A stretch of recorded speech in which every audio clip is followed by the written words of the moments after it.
Hey guys, it's me, Dominique. I wanted to come in and do a video today. Trying to keep in with the whole theme of the one video a week thing. So I just wanted to come in and do this video. So for those of you that are on Twitter or may have caught wind of a hashtag, a movement titled "You Okay Sis?" It's a movement regarding street harassment.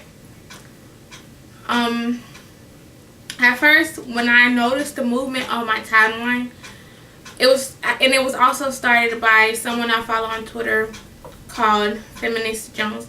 If you see me touch my hair or touch my hands, that's just my way of dealing with basically that's just my disclaimer, letting you know I'm going to be doing that toward a lot in the video. So basically, it's a movement regarding street harassment.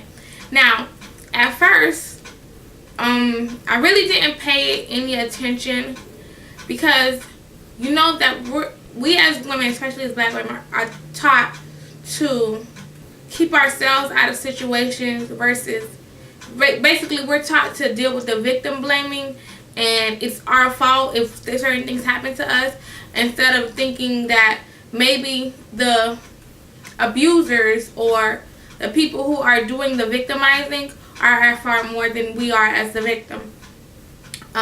When I first saw the movement going on, I was like, okay, it's not a big deal.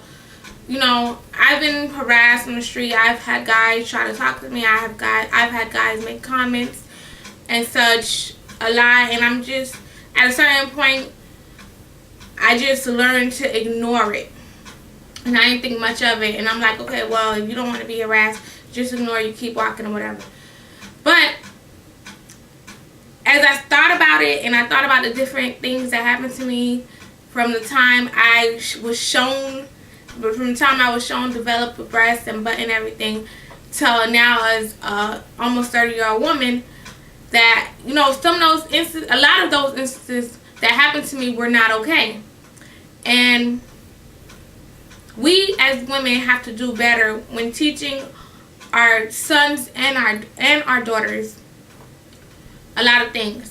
As some of you who are not new to my channel or who just haven't caught wind of this video, you guys know, like, for a long time I was afraid to have a daughter. My son is 8, my daughter is 2. For a long time I did not want to have a daughter because I didn't want my daughter to go through the things that I went through growing up and face the adversities I faced growing up.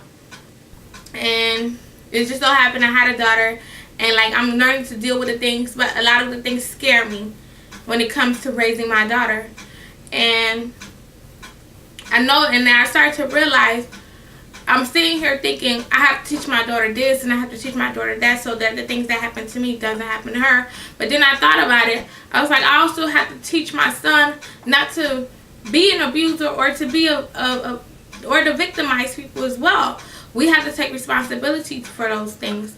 So on the whole, getting back to the whole street harassment thing, it was a memory in my mind that was like buried deep in my subconscious and didn't come back to me until yesterday on Twitter. On Twitter, it's been like a week since the whole "You Okay" movement has been going on, and I didn't really think about it too much until yesterday. As some of you may know, if you're on Twitter or if you're on the internet, a guy by the name of Eric, I can't remember his last name, faced an issue with police brutality, and he died at the hands of the police. And that happens a lot. Just like black women are taught not to be a victim, black men are taught not to be victims as well. And that's another topic for another video. But on Twitter, someone, I can't remember the screen name right now, used a bit of satire and sarcasm in conjoining the whole police brutality and street harassment thing and showing black men on Twitter how the things that you say to us to tell us to keep us from not being victims is the same thing that could be told to you from not being victims of police brutality. Now, granted, some people felt like it was the wrong time to use those two instances and try to compare them because a man had died and it wasn't fair. And they were saying it wasn't the same thing. And at first I was like, yeah, that is kind of messed up. But then I thought about it. It could be very well be the same thing. The same way that a man died at the hands of police brutality because he was trying to stand up for himself is the same way a woman can die in an incident with street harassment when she's trying to stand up for herself. And I'll give you guys an example. When I was about, I think, 14 years old, I was walking down the street with my friends, and we were walking to the park from my house. And a couple of guys, I didn't know of the guys because I didn't go to school with the guys. I went to a school outside of our area because my mom is an educator. And I ended up going to the school where my mom worked at, and my friends went to the school in our area, so they knew some of the guys from school or whatever. So we were walking. I mean, they didn't know them per se. They just, knew them from seeing them in school.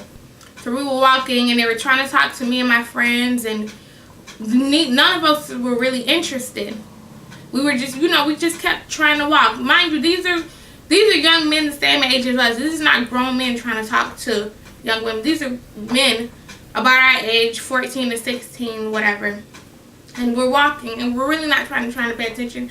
And they're like, oh, come on, let me talk to you. And we're like, we gotta go.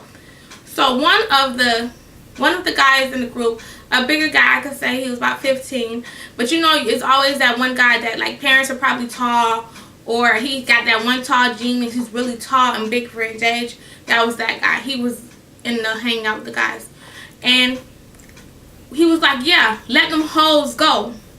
Because we weren't interested, and he was getting aggravated. So he's like, yeah, let them hoes go. Let them hoes keep walking and go find niggas to hoe with. Excuse my hoe and niggas language I'm throwing around, but this is how the conversation went. And I was like, I was offended because I was like, damn, he calling me a hoe. He don't know me. He don't know nothing about me. Why is he saying let them hoes go? So I turned around and said, yeah, leave these fuck niggas alone. And then he turned around, the big and tall guy, he turned around, he looked at me. He was like, what did you say? I said, yeah, let's stop talking to these fuck niggas. And when I said that, he turned around and he punched me in my face. I was about 5'2", 120 pounds at the time. He was at least 6'2" something. And he punched me in my face because I tried to stand up for myself, because I felt like he disrespected me. And because he felt like I disrespected him. After he disrespected me, he punched me in my face. When he punched me in my face, I literally saw stars. Fell to the floor, and a whole side of my face was swollen. But then people say street harassment is not a big deal. You can just ignore street harassment. You can just keep walking. But that's an instance where we tried to ignore. We kept walking, and I was disrespected, and I tried to stand up for myself, and I ended up getting hit in the face. And I was young, and he was young. But because I chalked that up to, for number one, him thinking it's okay to just put his hand on him. I didn't touch him. I didn't hit him. He hit me. Because he disrespected me first, and I stood up for myself. And this is why I say we have to, some people feel like we have to teach our daughters not to be victims, but we have to also teach our sons not to victimize as well. And a lot of people don't realize that. And I didn't even realize it until having children and being exposed to social media and being exposed to so many different mindsets outside of my norm. And I just wanted to come in and use my example, use what happened to me, and use what happened to me from street harassment as an example that street harassment is just not a harmless guys trying to talk to you and flirting with you and finding you attractive thing. It's not that. It can very well lead to someone getting hurt or someone dying, because a lot of the time men don't know when to take no for an answer, and men don't know how to take rejection. because they've been taught that everything should be at their fingertips. And this is not just for black men. This is not only for men. I've never been approached by a woman aggressively, so I can't speak on that. But I've been approached in my 28 years by men aggressively a lot. Like when I was younger, approached by grown men, approached by men my age. And it's not fair. A lot of men may look at this video and a lot of men may see the whole "you okay sis" as, oh, black women are just being oversensitive and trying to be these sort of type of feminists. But it does affect people. It goes deeper than you seeing it at a surface level. So it being compared to police brutality can very well, the similarities in that are very apparent when you've been in a situation where it's been taken to the extreme. But that's my video. So till next video, I'm out.